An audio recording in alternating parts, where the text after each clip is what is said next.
Number 3 hapa tena.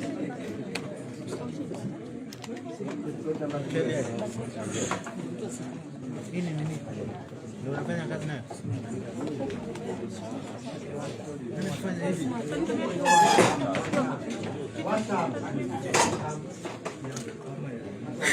Ni bora kwa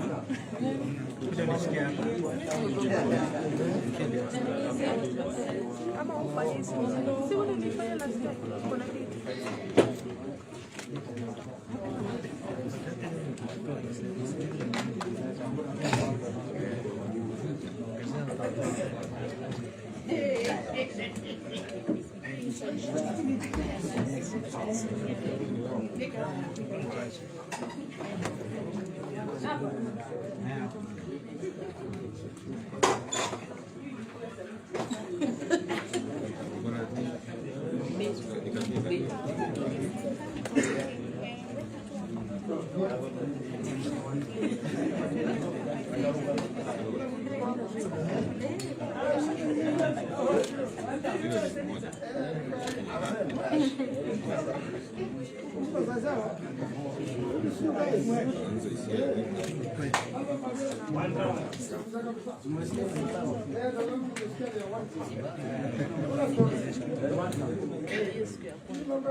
Kamera na kuja namba kuketi.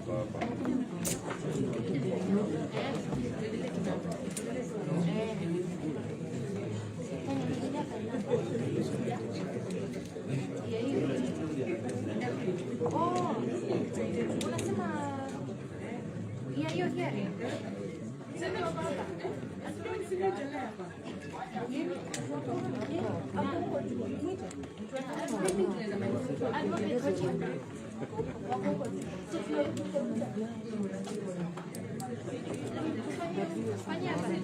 Nimeacha faida yangu naweza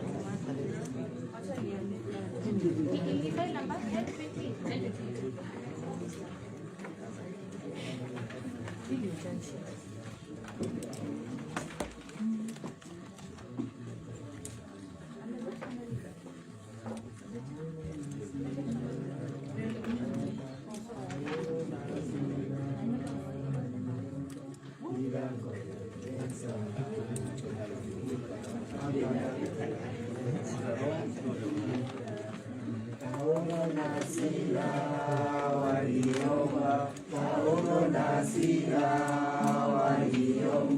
Milango ya gereza ikafunguka, milango ya gereza ikafunguka, hata hii inafunguka.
Nyumbani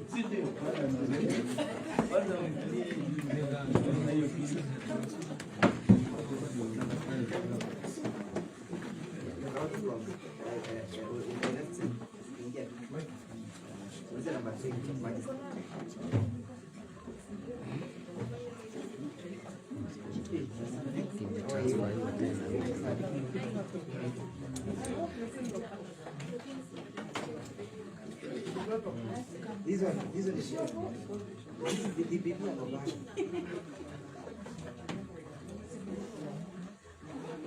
we need to do a meeting.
Mtu anaweza uliza swali.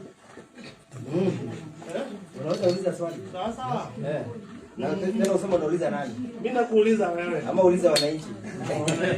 Hamjambo. Nchi haina dawa hospitali. Ndio hiyo nchi watoto wetu saizi wanafunga third term kurudisha shule hatuna pesa. Sasa tutaenda wapi? Na hakuna capital. Hiyo ni swali itajibiwa na nani? Nani atakuuliza? That's why tunasema hii one term. Kwani sasa mmekasirika, semeni one term. Thank you. Na ukiona mtu anakuangalia na macho mbaya, yeye ameshiba.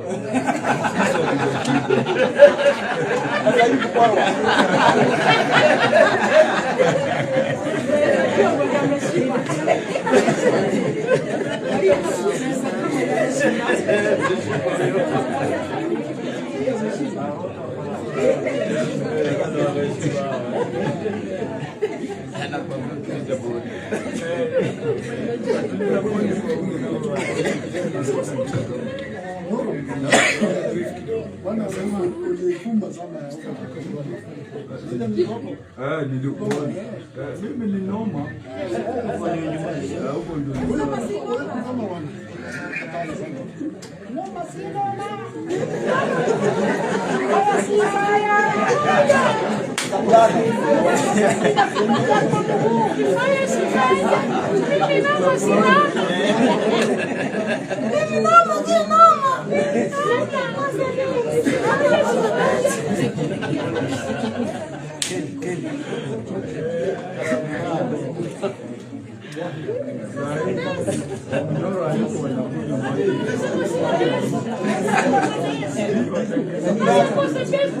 kabla ya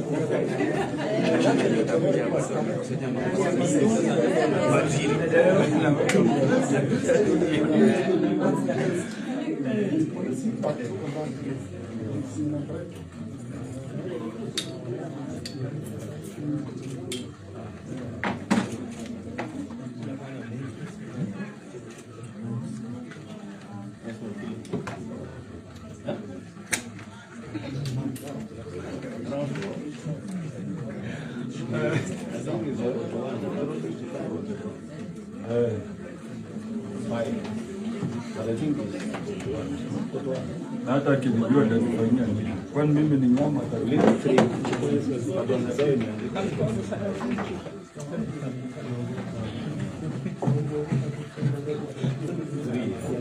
Wewe ni Mluya. Kimile ya Mluya inasema ukiona mwanaume Mluya anakufia bedroom, huyo sio Mluya. Kufia nje kwa siti mbili. Ndio hii serikali inakufia tu kwa siti mbili. Sasa hatuwezi nyamaza. Hata sanduku yake iko mahali inaundwa. Ni siku tu Mungu hajamwambia.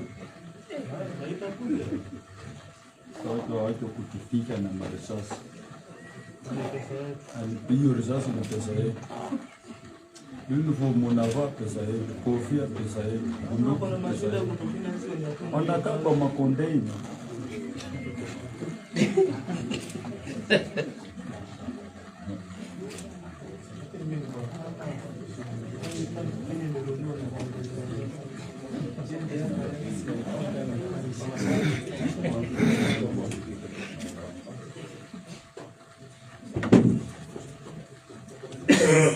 Wakili Ndegwa, mimi nauliza aje?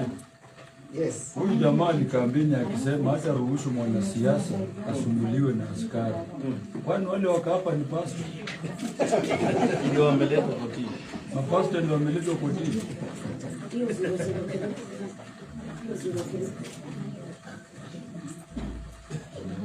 Mada na gosho. Na tuharibia lugha. Huyu jamaa haribu lugha mteni ya gosho. Gosho. Gosho ni vitu vingine tu hivi. Jumapili na Biblia.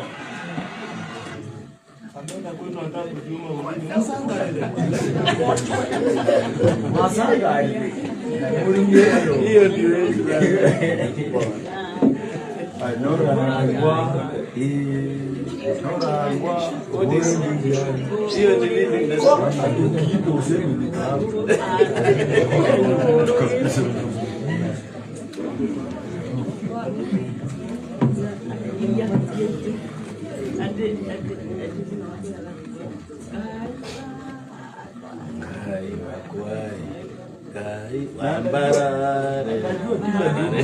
Ambara nini? Hizo ambara. Nyinyi ndio mnajua. Ambara. Hapo unauliza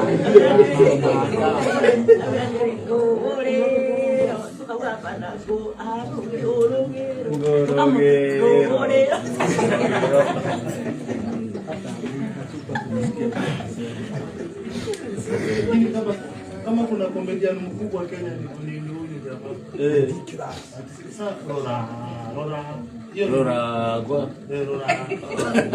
huyo tunabishana naye kwa selebu Kenya. Ni selebu kama angetosha kuwa na kina masanduku Arab Smith. Isipokuwa walienda.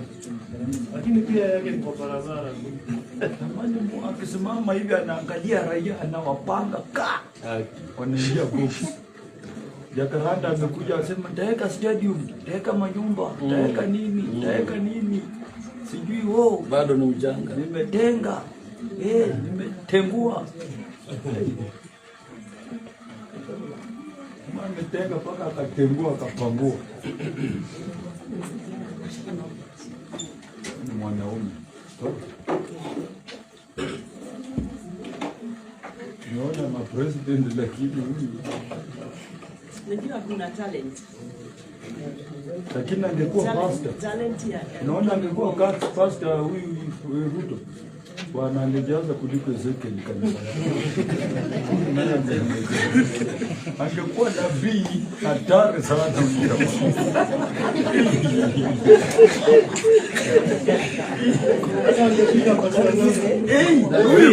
Huyo kuna ujuzi bwana. Lakini simulisikia. Unauliza aenda wapi? Lakini akajijibu akasema nitaenda kukua pastor. Ataenda kuwa pastor. Watu wako njaa, wewe unajenga kanisa ya watu wenye tu. Watu wako. Sisi tumeokoka tunataka kazi. Chukua 1.2 naweka 1.2 bilioni.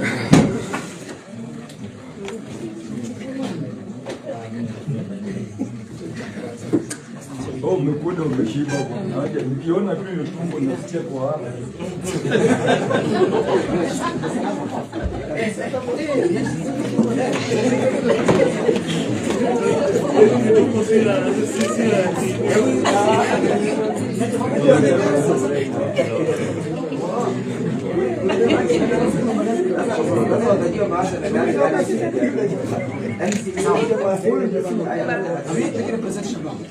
No, you're okay. It's a ruling, isn't it? It's a ruling. What?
Yeah, but it's a question of faith. I think they have done the support of what the lessons of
Ah, yeah, you put him on record.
Alikuwa anajitia maji.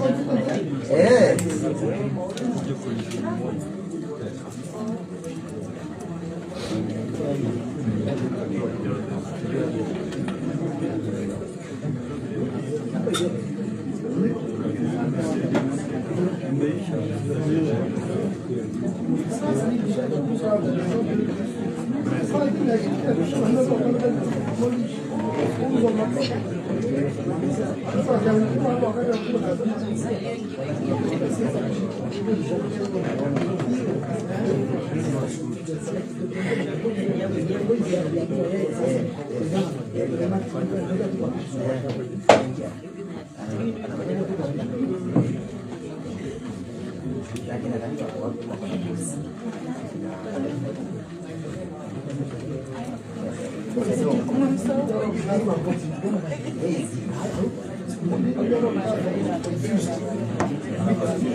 That's going to be it's going to be a big deal.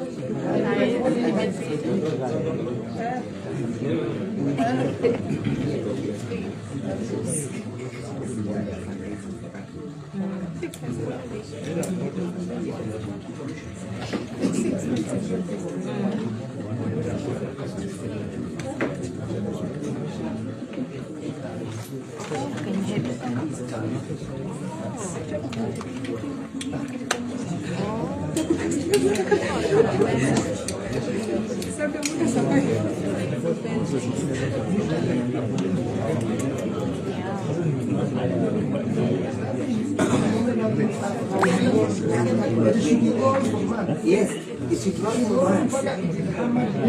Yes,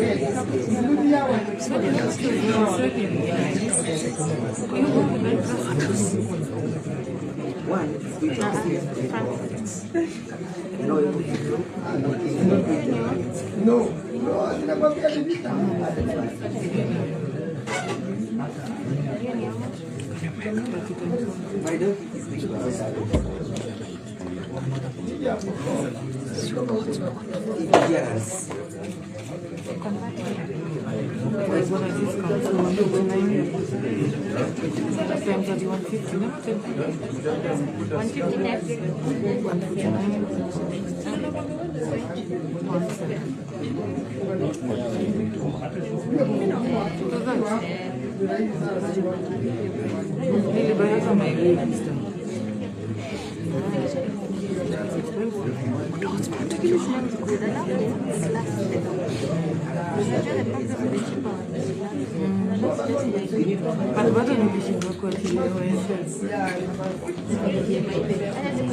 my dog is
And they laugh.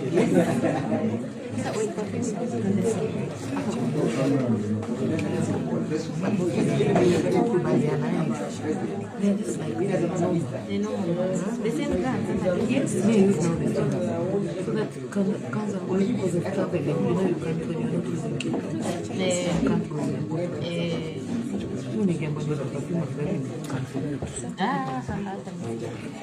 Can you imagine? And then they tell you to pay. Okay, I can take it. So then you pay. But then you can it's the travel side. Hey.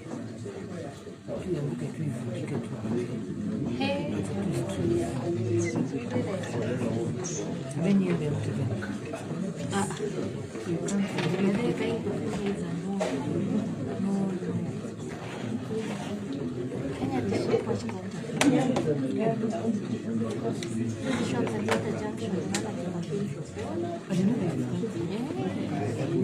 And funny enough, this is almost easy.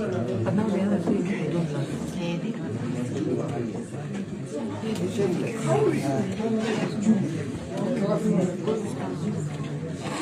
don't love it.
Na hatutaki wote, tunataka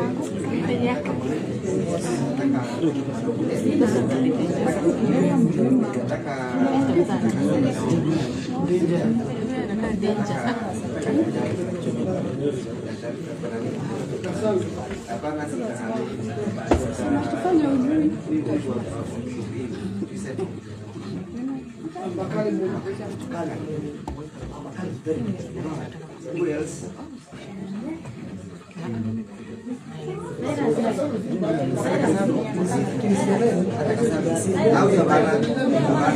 Unaona watu saba tu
Tomorrow before proceedings.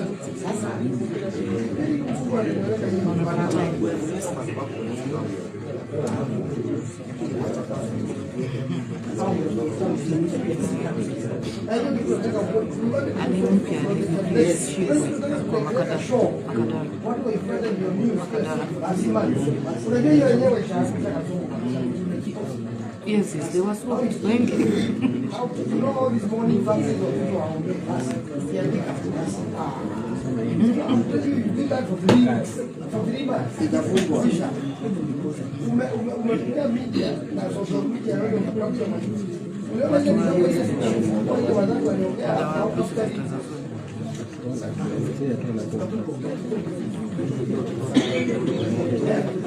Haikuwa nayo mimi ndio nilipa.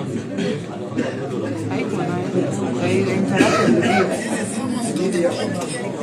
Niteke.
Wakili wa nini?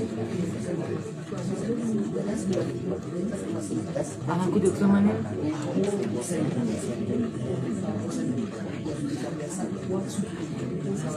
But what? Why are they entertaining those things? Wanakuanga mjini.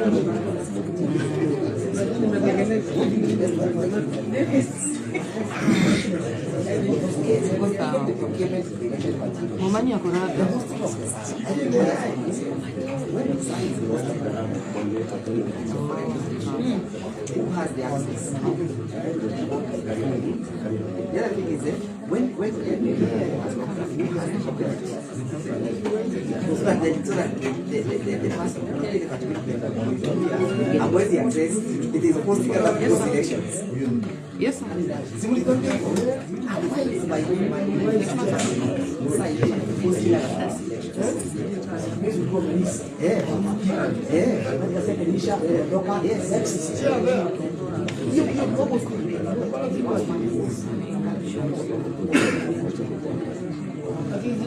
Yes. We already given instructions.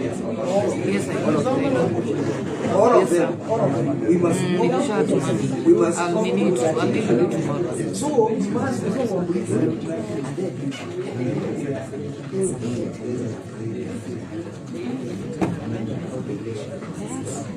some of them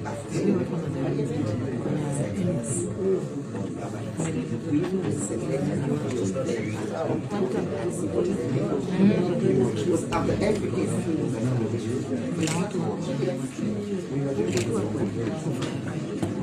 Evidence came that there was massively but that's because of when you were just at the back of now.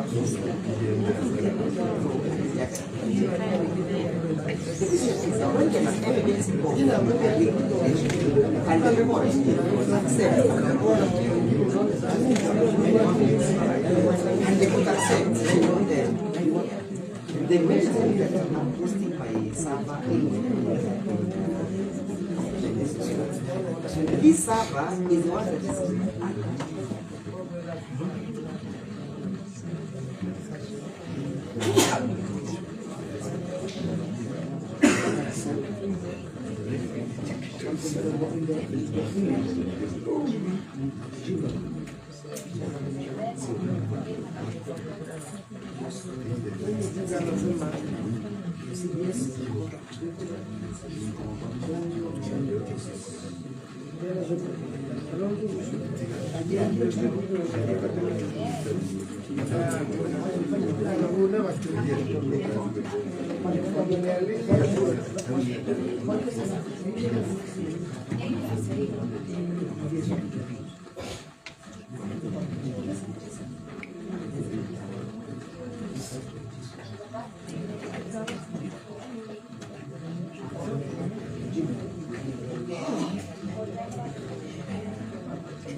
because that is where our security is. So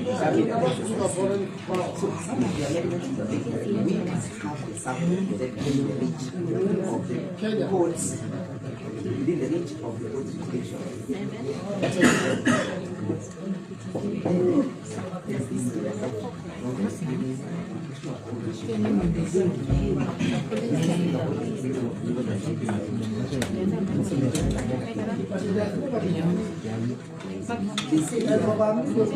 They say they have been. They have said that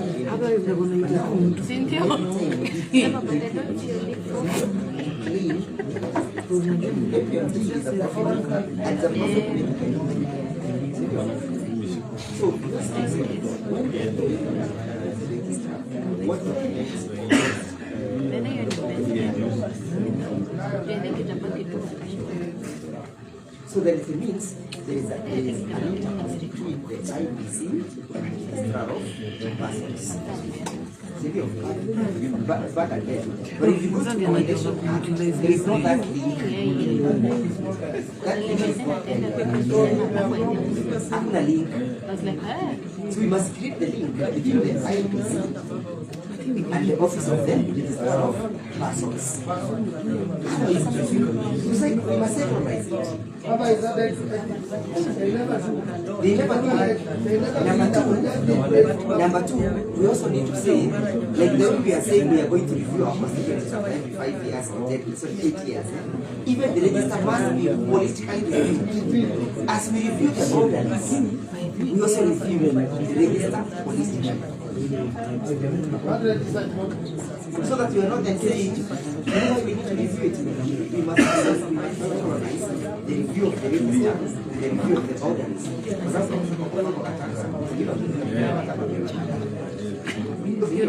how we live it. So they have to be registered again in that. Why can't you have to fresh? The register. Yes. No, not anywhere. We are refreshing. As we refresh the ordinance, we are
which is a right thing for the nation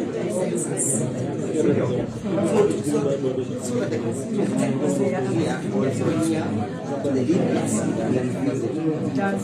So if we don't review the material at that time, it will affect the question of the execution.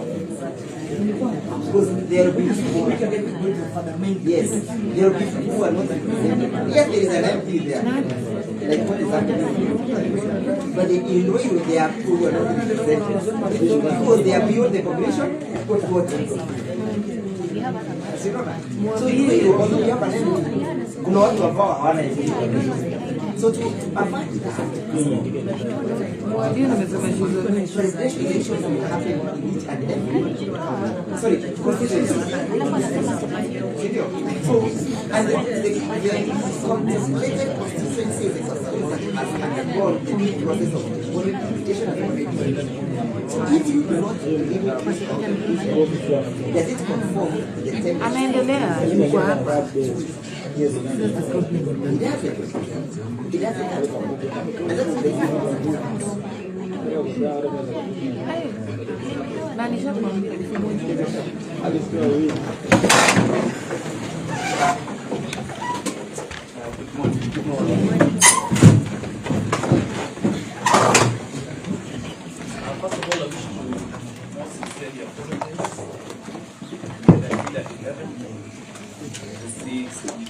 was 1 hour late. So my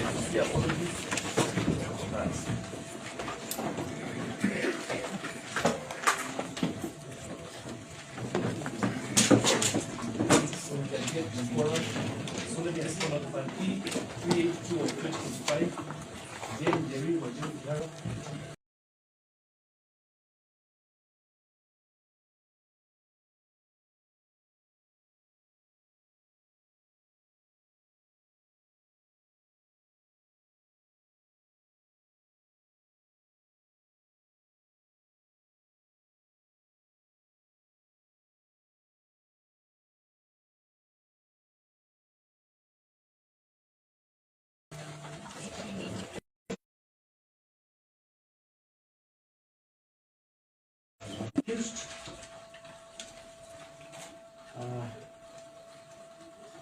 Ewanjiro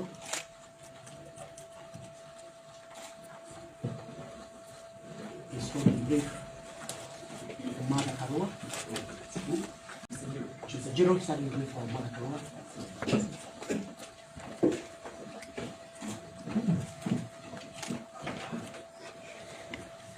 Manzo is holding brief for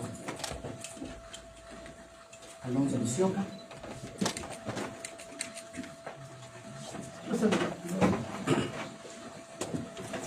Daniel Amalemba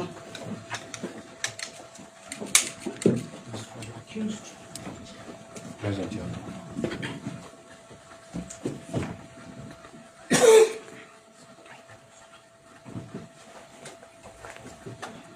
Associate Kihara has come. Is appearing. I'm not ready.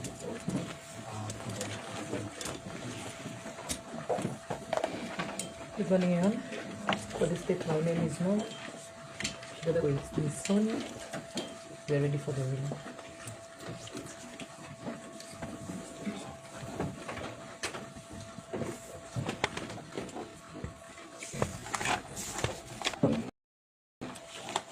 So last time I requested for those authorities that were cited that is neither of them, from neither side of the eye, actually submitted, but I was able to capture the same authorities. I think nowadays it's so easy to get those authorities. So then I'll proceed with the ruling. So Jayne, or Kihara, hearing after I refer to her as a suspect, was arraigned in court on this on the 18th day of July 2025 for take plea on the offense of offensive conduct conducive to breach of peace, contra section 94, subsection 1 of the Penal Code.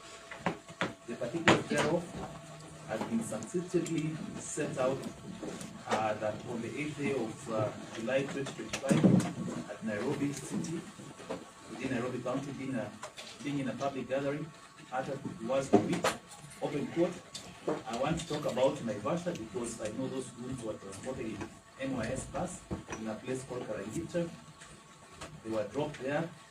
In town, they were brought in trucks in my mind. So all these people, nobody knew them. As I condole with the bereaved and also empathize with those whose properties were destructed, I want to tell President Ruto, this is not a war. You can win unless you want to destroy this country.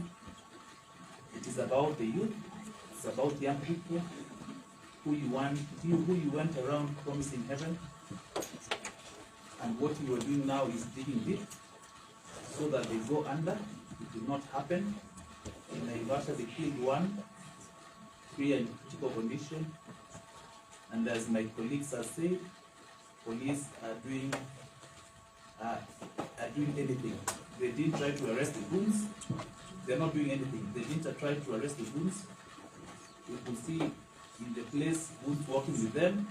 So it is not anything that is going to end. We as Kenyans are prepared to prepare our country so that you cannot. We as Kenyans are prepared to prepare our country so that you cannot be drowned by one single person because you think you're so powerful, yet you have the power which we give you.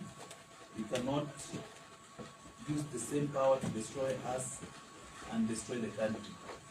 End of quote. I'm quoting verbatim. With intent to provoke breach of peace. So I take judicial notice that the suspect is a sitting and current MP, Member of Parliament to represent Naivasha constituency. The suspect was represented by a battery of counsel. They were led by Dr. Kalonzo Musyoka, Senior Counsel, Mr. Muturi, Mr. Kihara, Mr. Kiragu, Mr. Ndego Njiru, Mr. Weregi, Mr. Malemba, Mr. Nyambu, Mr. Wabugu Wajujohi, Mr. Mageto, et al. So quite a number. So the state, on the other hand, was represented by Ms. Nora, Mr. Witty JB, Ms. Sonia, and Mr. Mamani. So in its application, conversed orally on the 18th day of July 2022, counsel for the suspect have revocatively opposed the suspect from taking plea. So that is the canon and essence that this court is called upon to make a determination on. Dr. Musyoka, Senior Counsel, has urged that on the casual glance of the charge sheet, the suspect is charged with the offense of offensive conduct under Section 94, subsection 1 of the Penal Code. Senior Counsel has ruled that this is purely political persecution and that the alleged utterances falls within the constitutional realm and orbit of freedom of expression and press, and furthermore, the particular does not disclose any offense. He poignantly supplicated that other people or politicians have said worse statements, thereby ignoring selective and or discriminating prosecution. Senior Counsel was appalled by how the arrest was conducted in terms of the public resources used and the numerical force that was used against the backlog of the misdemeanor charges that now the accused has been arraigned. And therefore, he espoused that the acts by the enforcement agency were all unconstitutional. On his part, Mr. Kihara stated the particulars of the offense as well do not disclose the ingredients and were unconstitutional. He submitted that being a member of parliament, the suspect was a mouthpiece of our constituents and which she exercised by dint of Article 33 of the Constitution. Mr. Ndego Njiru guarded this court on the enforceability of rights within the refraction of the constitutional imperative and the dictum vis-a-vis the statutory provisions and the doctrine of statutory decisis. He entreated that pursuant to Section 8.1 of the Magistrates Court Act, this court is clothed with the jurisdiction to hear and determine applications for redress of a denial, violation, or infringement of, or threat to, a right or fundamental freedom in the Bill of Rights. We thus urge the court to invoke Article 33 of the Constitution in delineating whether the charge sheet borders on a threat to a right or violation of fundamental principles. Further, Landed Counsel Mr. Njiru, our most stringent argument is that the statutory provisions must be symmetrical and harmonious with the Constitution by dint of Section 7 of the 6th Schedule and Article 10 of the Constitution on national values and principles of governance. He thus avowed that this court has the jurisdiction in entertaining the instant application relating to the threat, the denial or violation of the suspect rights in the contextual review of Article 33 of the Constitution on the freedom of expression as juxtaposed with the Section 94.1 of the Penal Code. He addressed further that the particulars do not disclose an offense for the suspect to comprehend to the charges she is facing. Counsel further argued on the limitation of rights and fundamental freedoms under Article 24 of the Constitution, submitting that rights or fundamental freedom cannot be limited only to the extent that the limitation is reasonable, justifiable in an open, democratic, and civilized society. Counsel also made reference to Article 19, 20, and 27 of the Constitution. On this part, Mr. Kiragu extensively submitted on the composite of the offense that the suspect is facing, basically urging that the three ingredients to the offense has not been disclosed sufficiently, concomitantly offending Article 52B of the Constitution. The Learned Counsel, Mr. Wambugu Wanjoy, iterated that the charges were not warranted since no clear offensive conduct had been identified with the charge sheet being broad, vague, and ambiguous. He adjured that Section 94 of the Penal Code criminalizes conduct and not political opinion or opinions, with no nexus between the words alleged uttered with the breach of peace. Conversely, on behalf of the state, Mr. Whitty vehemently opposed and backed the application. He unerringly submitted that jurisdiction is everything, reverberating the old aphorism that a court of law down its tools in respect to on matter before it. He reverberated the old aphorism that a court of law down its tools in respect of the matter before it the moment it holds the opinion that is without jurisdiction. On the jurisdictional question of Section 881 of the Magistrates Court Act, Learned Counsel argued that under Section 828, Section 2 of the said Act, this court's jurisdiction is stemmed and hamstrung to rights under Article 25A and B of the Constitution. Corollary, excluding Article 10, 19, 20, 27, and 33 of the Constitution. He further argued that Section 94(1) of the Penal Code is in force and it applicable in collocation to Section 7 of the 6th Schedule of the Constitution. He exhorted that, pursuant to the Article 2, sub-Article 2 of the Constitution, this court has no powers to legislate. Learned Counsel further, Mr. Whitty submitted that the relevant law governing the framing of charge sheets are found under Section 89, 134, 135, 136, and 137 of the Criminal Procedure Code. He argued that the charge sheet presented encapsulated the statement of offense and the particulars sufficient to be understood by the suspect. He enjoined that at this stage there is no need to prove any ingredient, each of the ingredients, since the court will be falling into a danger of conducting a mini trial. He beseeched that the ingredients ought to be established during the main trial. So he relied on two authorities, the Kuldeep Madan and another versus Director of Public Prosecution, as well as Hussein Khalid and 16 others.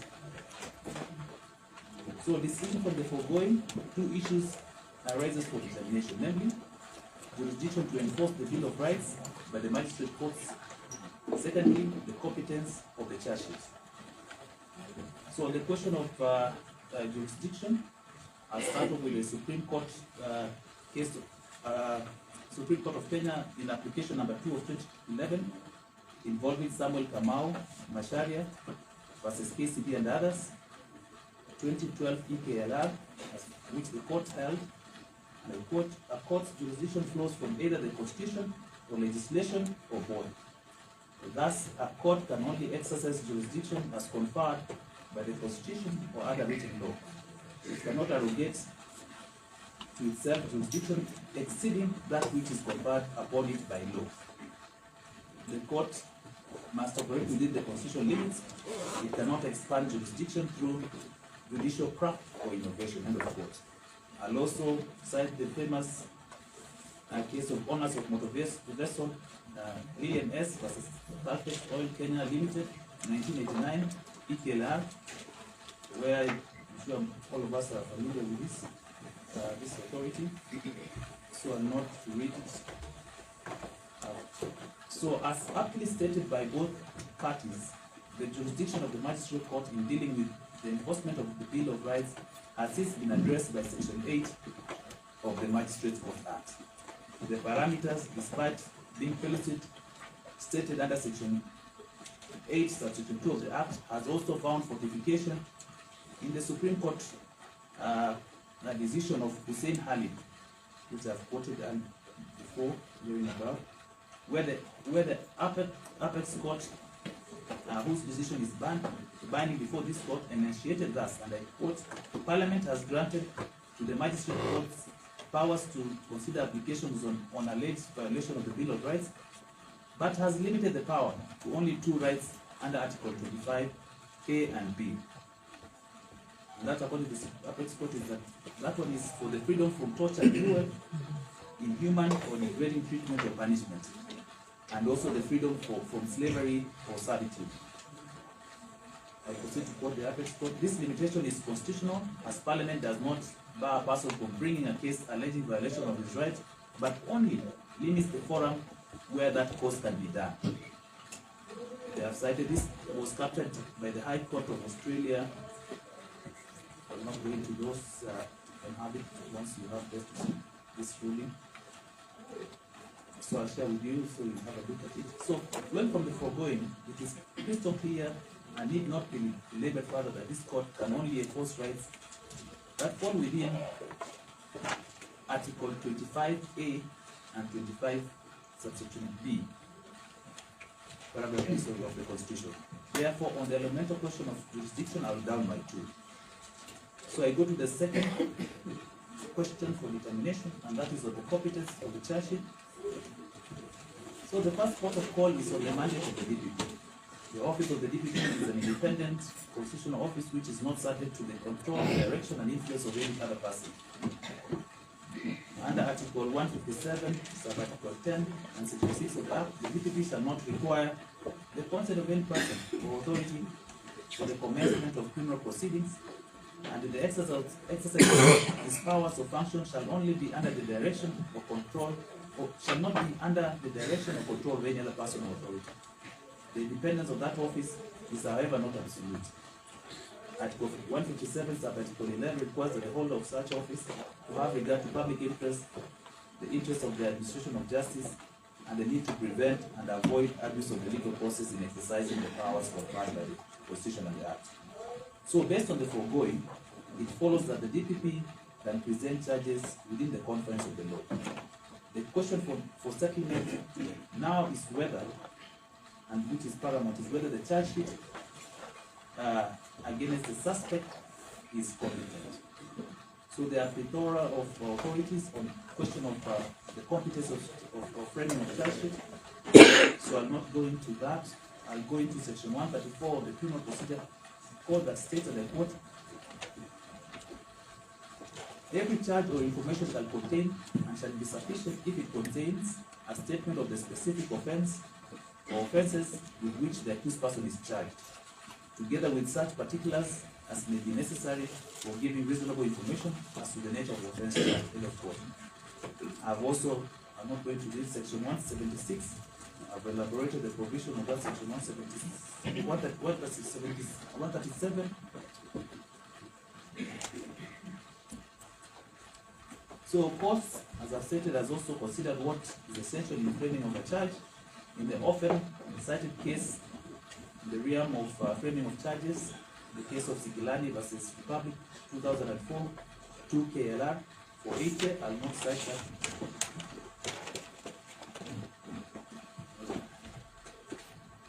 What the court stated. So further, the Court of Appeal in Nyamai Musyoka versus Republic 2014 also expressed itself on the test whether a charge sheet is fatally defective or incompetent. I will not cite it.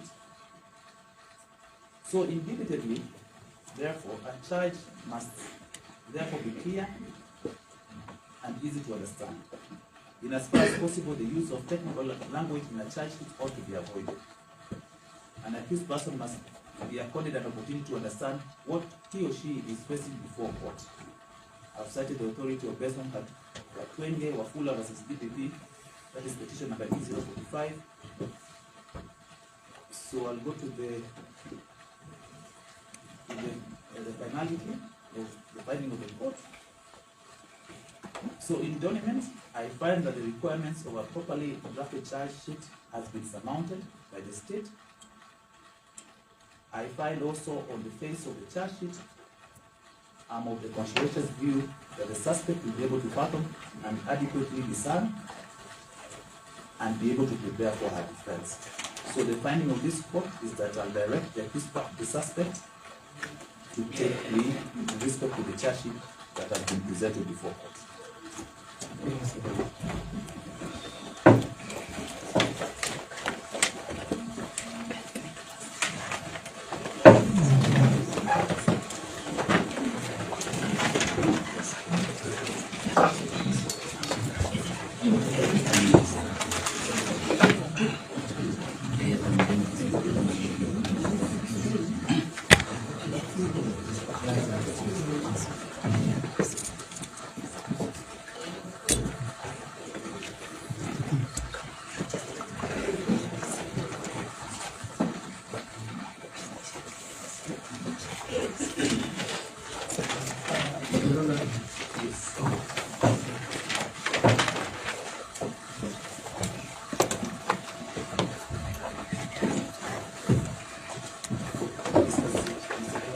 Yes, Your Honor.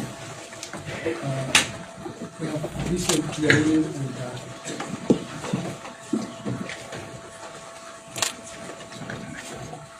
we are well guided in regard to a number of issues that you have raised, and others will appreciate that we read the full text of the hearing.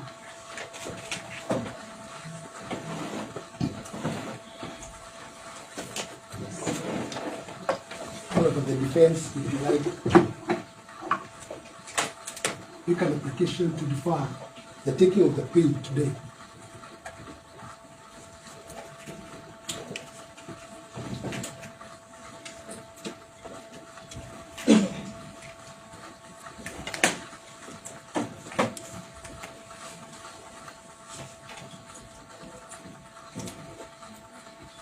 Yes, to enable the defense team to get the views of the Constitutional Committee.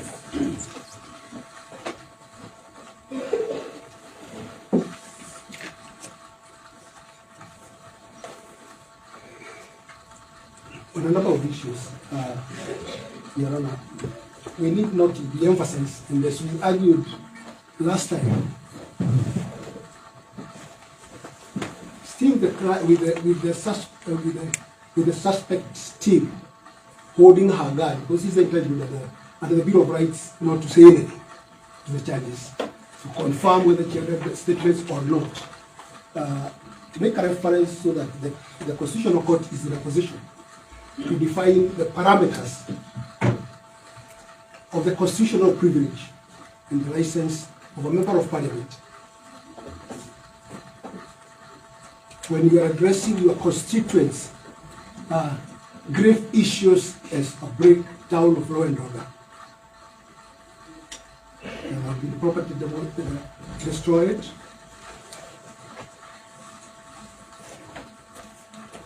Lives have been lost. And I think a number of issues are very clear, even from the ruling, that she's a member of Parliament, that is not in contention, that she takes a much wider license in terms of her freedom of expression at Article 33, as read together with the parliamentary statutes and the separation of power doctrine.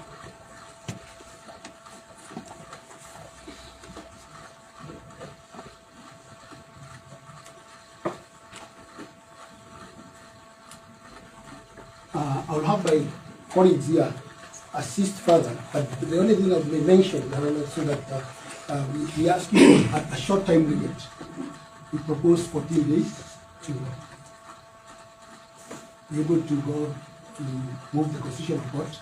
We have to appreciate that we are also going on vacation, but so we may not be sure whether we will get a date as fast as possible. The only thing I will mention is that we need to seal this license in terms of even a judicial officer. Tomorrow could be arraigned on the basis of a judicial decision or a statement made in court. I do think that you think it's far-fetched, but we are living in very uncertain times. And I think it's good to mention that, so that we appreciate the doctrine of separation of powers and the license that goes with that office of a member of Parliament in regards to our constituents' issues involving security. Allow me just one or two. Thank you, my lord. My other friend is that. I think what you can agree how many? Yes. Just for purposes of order. Yes. But if you have an advantage of going through my ruling, Yes. even in a bit I have indicated the manner and the mode of arrest. Yes. I have castigated the agencies for the way the arrest was done. Yes. So it's holistic. On the question of, and I've explained it to the Supreme Court, I've cited that case of Hamid. Yes.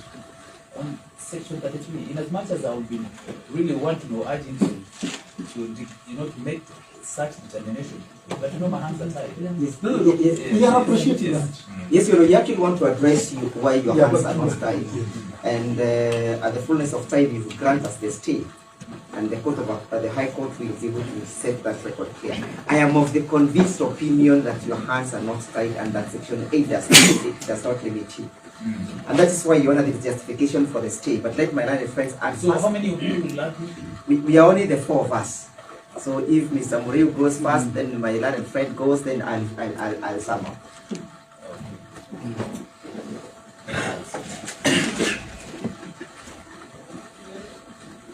Thank you. With the utmost respect, Your Honor, we are dealing with an extremely fundamental issue touching on Article 33, the freedom of speech. Going by your dissection, both under the Constitution and the civil procedure, this matter is a purely a Bill of Rights issue.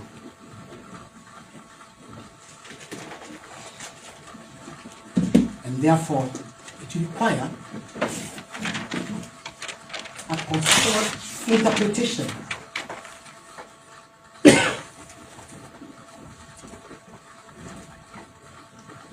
on what constitutes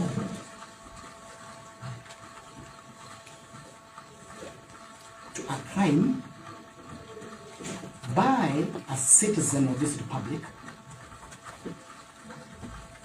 and also what constitutes a crime by an elected member of parliament, or an elected member to represent people in various legislative bodies. Your Honor, this is informed by the fact that the role of an elected member is, number one, representation. Number two is legislation. And number three, Your Honor, is oversight.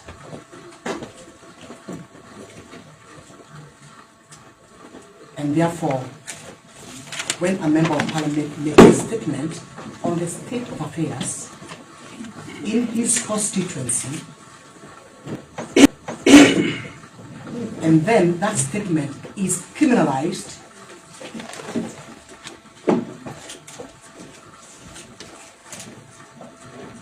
Your Honor, I would say without any hesitation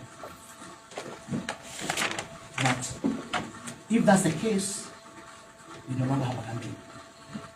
And therefore, that's when I argue kindly to allow us to interpretation of the international court, and we defer the taking of the plea of the accused. Thank you, Your Honor. Your Honor, your kind permission, my name is Mansa. Your Honor, we are pleading with the court that you give us a stay for your ruling for 14 days. And Your Honor, at the same time, stay for taking a plea so that a very important constitutional matter can be explored, probably in a manner that has never been explored before. Your Honor, the reason is that this sort of charges have become very many recently, and the court needs to state its position squarely, which has not been done before. Otherwise, these courts are going to be flooded with similar cases, overload the court system unnecessarily, and even spend the public money wrongly on the part of prosecution and on the part of judiciary, pursuing cases which will end up in acquittal. And that's why we are pleading with you that you take your ruling and you also suspend the charges so that we may squarely now go to the court fully entitled to interpret those sections, and Your Honor, justice is important for the country. I thank you.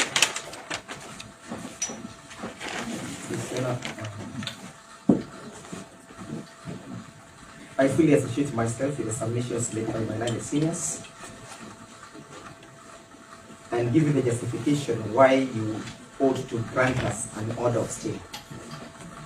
This order of stay we are seeking, Your Honor, is akin to the orders granted by the Supreme Court of Appeal the famous Rule 52B. And therefore, you know, what we need to satisfy you with is whether or not there is a justification for that stay. It has been urged before Your Honor that the judgeship borders between violation of a fundamental rights. Therefore, the question to answer is whether or not, if that charge is read and plea taken by the suspect, whether it will amount at the fullness of time to a violation. Whilst answering that test, Your Honor, we shall be answering the question of rendering the intended constitutional petition nugatory. If she takes plea, and then we move tomorrow to the High Court or today to the High Court, will it be an academic exercise? Will it amount to an academic exercise? That is a test that will the court ought to apply. Number two, Your Honor, is a test that, granted the magnitude of the petition that we intend to file, and the consequences that will befall the accused person if she were to be found to be guilty, would eventually culminate to a fine of 5,000 or 6 months imprisonment. That is to say, therefore, the violation may be much more surmounting than the consequences that will befall her. The other test is whether there shall be any person who shall suffer prejudice. And the state being the complainant, and in the absence of a private citizen who would fall in the category of a victim, the balance tilts in our favor. That there is no natural person saying that Honorable Jayne Kihara has wronged me in this way, and therefore the delay will occasion injustice to that particular person. Because this is an alleged offense against public order. The other justification, Your Honor, is that we need the High Court to expound on Section 8. And this is a justification, Your Honor, that Section 8 cannot limit you to the only rights under Article 25, A and B. Because A and B speaks about torture and being subjected to slavery and servitude. Yet today, or even when we appear before you, you exercised a right under Article 49. Article 49 is not what is encompassed under Section 8. Therefore, to say that Section 8 is constitutional would therefore mean that you today you not even have the ability of exercising the rights under Article 49. Because Article 49 is not covered under Section 8. It therefore means that all these courts have been acting unconstitutionally. Number two, Your Honor, while Article 25 speaks about the non-derogable rights, among them Article 50, the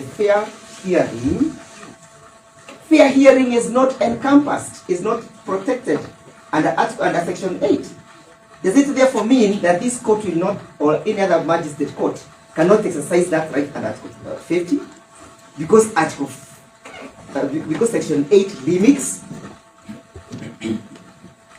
The other justification, Your Honor, is that this court is enjoined by Article 10 to enforce the Bill of Rights. Article 10, which binds all state organs, state actors, state, whenever any of them is interpreting the law or applying the law, is not covered under Section 8. So the question will be put into the High Court is, can Article 10 give and Section 8 take away? So those are very fundamental issues that will settle the law on the ability of the Magistrates Court to enforce the Bill of Rights.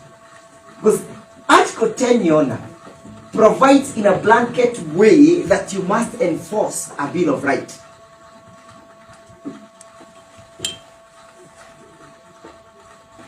And when enforcing them is protecting them from denial, from infringement, from violation, or even from a threat.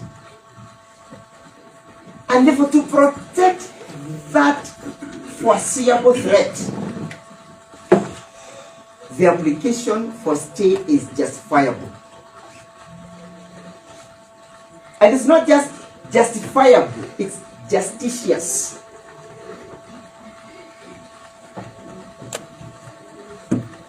And Section 8, Your Honor, does not bar you from applying the doctrine of proportionality while granting this stay, insofar as the rights that we are seeking to protect are in issue. So, Your Honor, there is all reason to justify that one, the accused persons before you, or the suspect before you, is a state officer. What she's alleged to have violated relates to her constituency.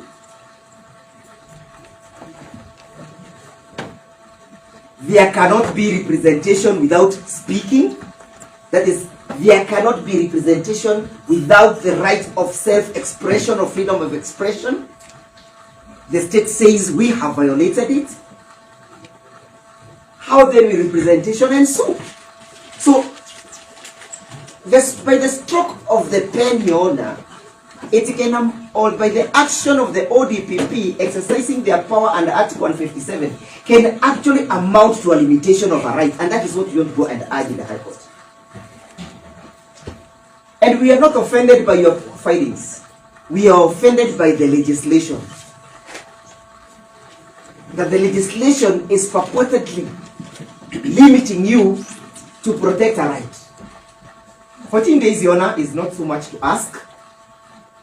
Honorable Jayne Kihara will still be within the jurisdiction of this court.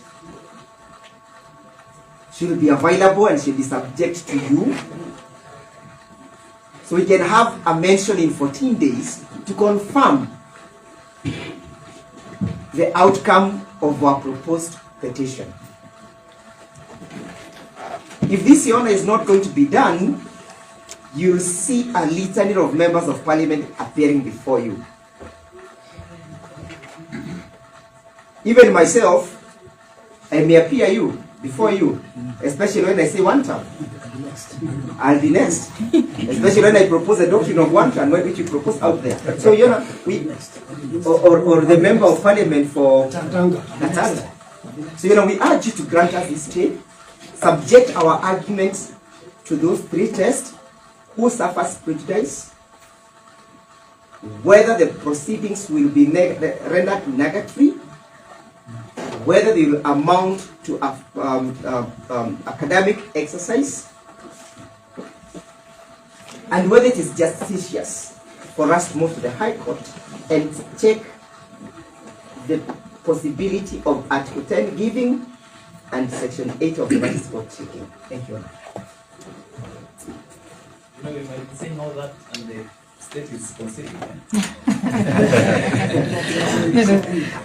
We will come to the concession. I have a few comments. You know, as you have rightly stated in your ruling, the only issue for consideration here would be whether the charge sheet that we presented before you was proper under Section 134 of the CPC, whether it discloses a known or existing offense,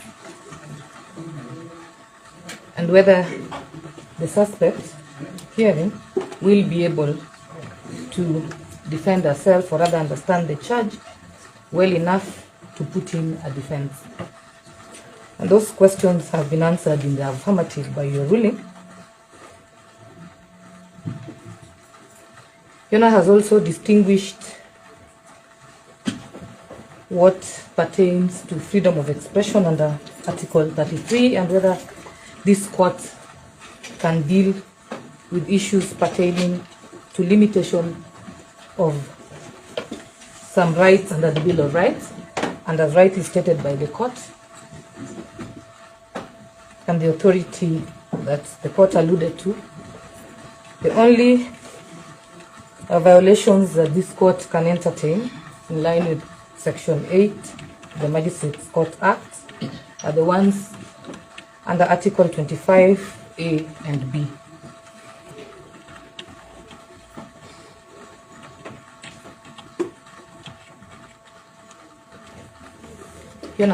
At this point in time, plea taking may not bar the defense from moving to the High Court for a constitutional interpretation. Decisions of any court higher than this one are binding on this court. I have not heard them indicating to us the prejudice that the suspect will suffer once she takes plea. The office of the DPP will also be bound, is also an office that is bound by decisions of the higher courts.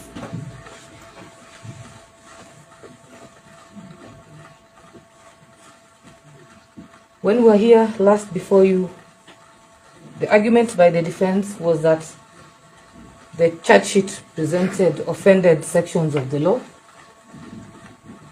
That the court has dealt with.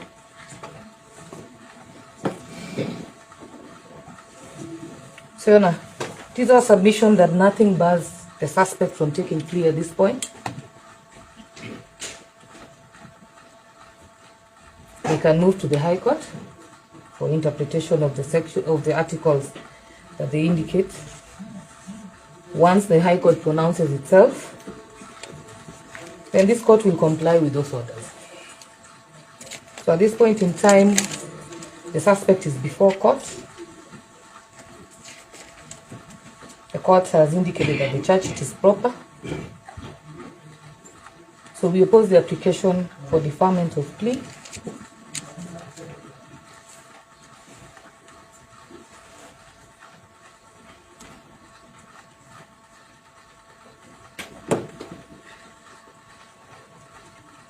That is all.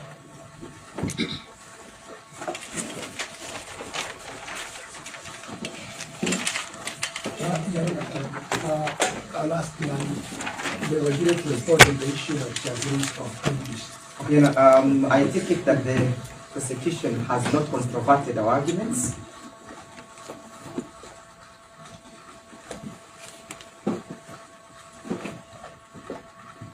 Other than subjecting a question to us that we have not indicated the prejudice she suffers, that is on record. She has not urged you to find that she will suffer any prejudice whatsoever.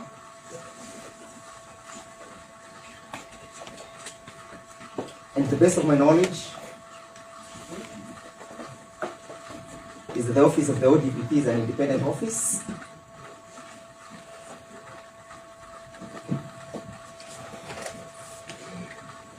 They are bound by the decision of the Supreme Court or Superior Court. Yes, but not their decision to charge, because that is independent under Article 157. What we are asking, Your Honor, is within the provision of the Constitution at 165 clause 3D, that the High Court may have the opportunity of determining whether anything said to be done has been done in accordance with the Constitution. And therefore, that's how we shall be invoking the jurisdiction of the High Court. And the same can even be exercised if we were to invoke the supervisory jurisdiction. But we are not asking the High Court to supervise you because you have not made any error. We're not asking the High Court to supervise you. We're asking the opportunity to test whether anything said to be done by the ODPP has been done constitutionally. That's why we're not invoking the supervisory jurisdiction. And as such, our argument, Your Honor, remains uncontroverted. We are most obliged.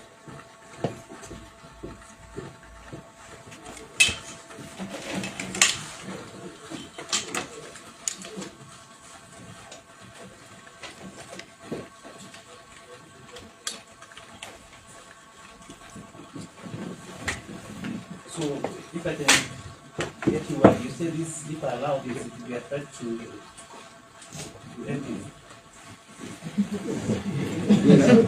I think I'll invite my learned friend who is a political animal to answer that. Honorable members, yeah? Yeah, Your Honor, this is very serious, and because this is what you call gathering.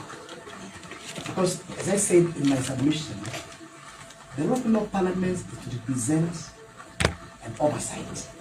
You don't represent an oversight in silence. You expound the wishes and aspirations of the people who have voted for you. In fact, it goes to the group norm of the fact that why did you even vote me in the first place if you got me? And that's why we are saying, Your Honor, it is very important that we be allowed to go and make that interpretation. Because what will happen eventually is that if me as a member of Parliament for Gachagua constituency, I'm gagged, you as a magistrate, you're also going to be gagged because of making certain decisions. And therefore, this freedom is not for members of Parliament.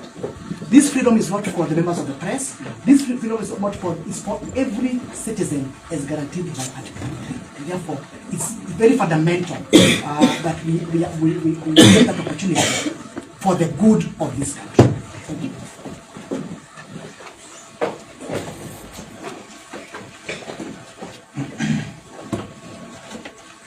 So I've had your arguments and submissions. So first of all, I'll share with you the ruling on the question of contraction and the other issues that were shared. And then I'll request you to come on Tuesday next week. So in the meantime, I'll extend the bond terms. Because I got the bond terms. But one thing I want to request, as a court is a hallowed temple of justice. Yes, sir. And we would want to be political as a court. That's correct.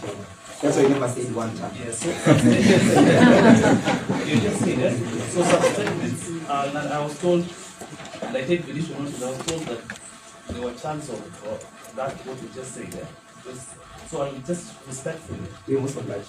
with all humility, I think, so that we can maintain the dignity That's correct. of this hallowed temple of justice. Let's not utter such words. We'll advise my Once you're out there at the gate, you can shout the top of your voice. But once we're within here, let's just you can sing the national anthem. We are told last time you guys, which is quite patriotic. But some of those utterances or chants, let's just keep it off. We are grateful and apologies. Yeah, because we want to maintain the dignity of the court. We are most obliged. Because we're purely a political, yeah? We are most obliged. Because we have to speak for each and everyone. Absolutely. Whether you're a member of parliament, whether you're a normal citizen, we're all people before the law. So let's just respect that. Let's not, once I leave, I'm told that, like last time. So I'll have extended our bond terms to Tuesday, the 5th of August. If kindly allow us to convey our apology, that will not happen again. We shall allow them to sing the national anthem, but that will not happen again.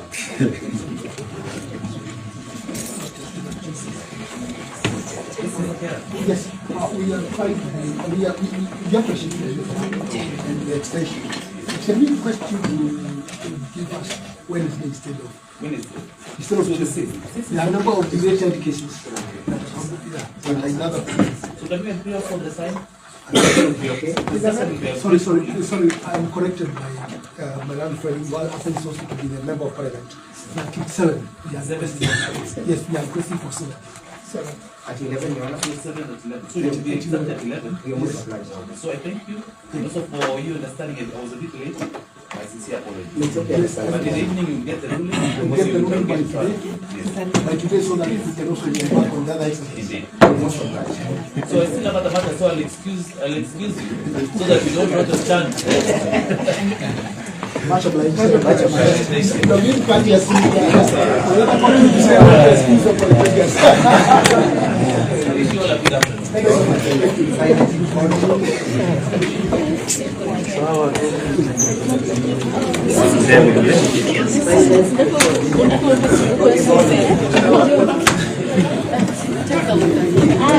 Please maintain silence, the court is still on.